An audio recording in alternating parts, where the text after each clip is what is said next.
Hello, hi!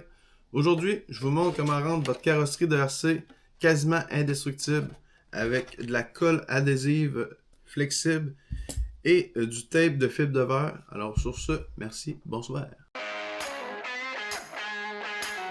Ben non, c'est une blague.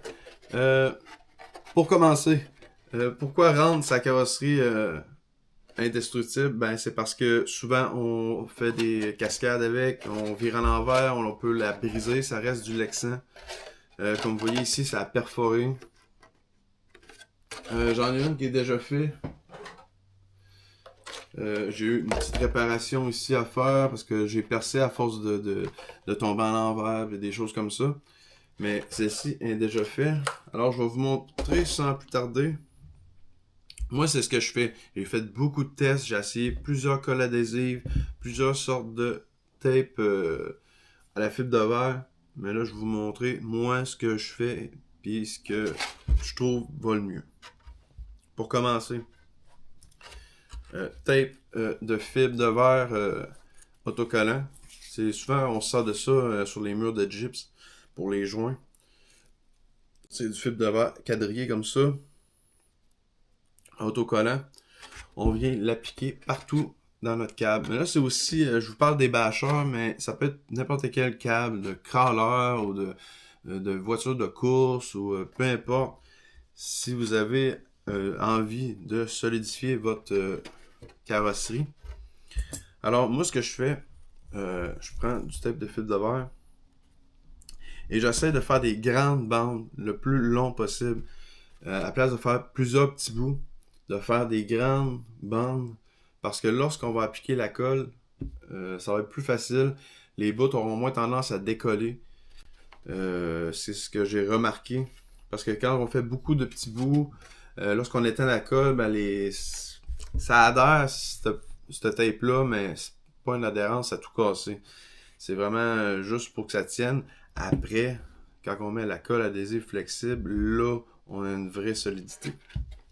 Alors, j'installe la fibre de verre à grandeur, des grandes bandes, partout, tous les petits raccoins. J'essaie d'y aller uniformément pour que ça donne un beau fini. Si votre carrosserie est un peu pâle ou qu'il n'y a pas de primer de finale, ou quand vous la mettez à la lumière du soleil, vous voyez à travers, ça se peut que ça fasse comme un design graphique de quadrillé. Comme ceci, c'est l'original de Traxxas. On voit presque pas à travers, c'est vraiment une peinture faite en usine. Mais si c'est une peinture que vous avez fait vous-même, avec pas beaucoup de couches, puis c'est très pâle, ça se pourrait qu'on voit l'effet quadrillé au travers. Ce qui donne un beau look, c'est quand on ne sait pas, on fait ah wow, c'est comme on dirait comme un insert dans la peinture, mais finalement c'est juste le tape qui est l'autre bord. Mais ça donne un beau look. Par contre, si vous voulez vraiment votre peinture originale sans quadrillé qu'on voit au travers, assurez-vous de donner une bonne couche de primer finale, soit blanc, soit noir, tout dépendant de la couleur désirée. Poursuivre avec la colle. Ok, on appelle ça de la colle adhésive flexible, mais regardez, celle-là c'est de la Goop. Ok, il y a de la Shoe Glue.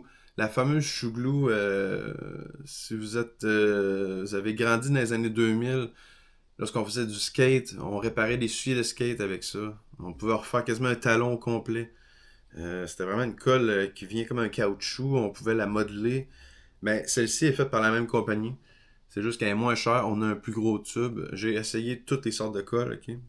C'est la colle. Il y a aussi de la E6000. Mais quand tu fouilles un peu, on se retrouve avec. C'est toute la même compagnie qui fait toutes les colles. E6000, Goop, Shoe Glue. La E6000, c'est une bonne colle, mais je la trouve plus fluide. Alors, mais quand il est temps de l'appliquer avec le tape, c'est plus liquide, alors c'est plus difficile. Lorsqu'on le laisse sécher, mettons comme ça, ben si on l'a mis épais, la colle a tendance à vouloir descendre.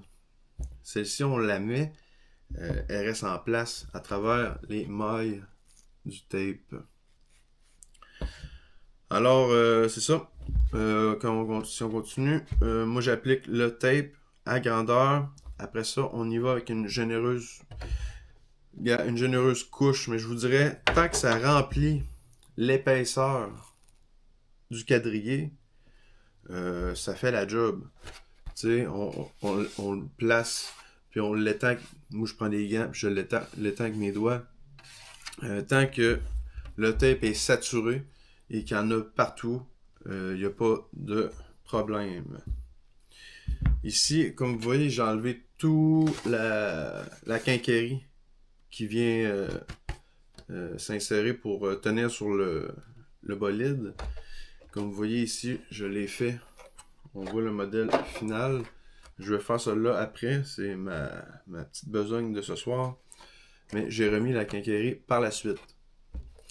Si le poids est un inconvénient pour vous, si vous faites de la piste ou je sais pas, des courses, peu importe, c'est sûr que ça va rajouter un poids, ok? Vous voyez là, celle-là, c'est sûr que j'ai la quincaillerie d'installer dessus, là, mais elle est franchement plus pesante. C'est pas compliqué, un tube de Goop d'ici à peu près 100 ml. Ça pèse son poids quand même pour la colle. Mais dites-vous que ça va prendre probablement 3/4 de tube et peut-être plus, tout dépendant de votre bolide. Si c'est un 8e, un gros crawler, moi c'est un Rustler, là. C'est pas très gros comme carrosserie, mais ça pèse son poids. Alors, si c'est un inconvénient pour vous, le poids, vous faites de la course, vous êtes dans les temps, c'est peut-être pas pour vous de upgrader votre carrosserie. Alors, je vais commencer tout de suite. Ce soir, on fait la carrosserie originale de mon Rustler Ultimate. J'ai plusieurs carrosseries. Il y en a pour filmer, il y en a pour faire des jumps, j'en ai même juste pour faire de la tablette. Mais celle-ci, elle va passer au tape ce soir. Alors, vous verrez le résultat final. Et c'est à vous de décider si vous voulez le faire.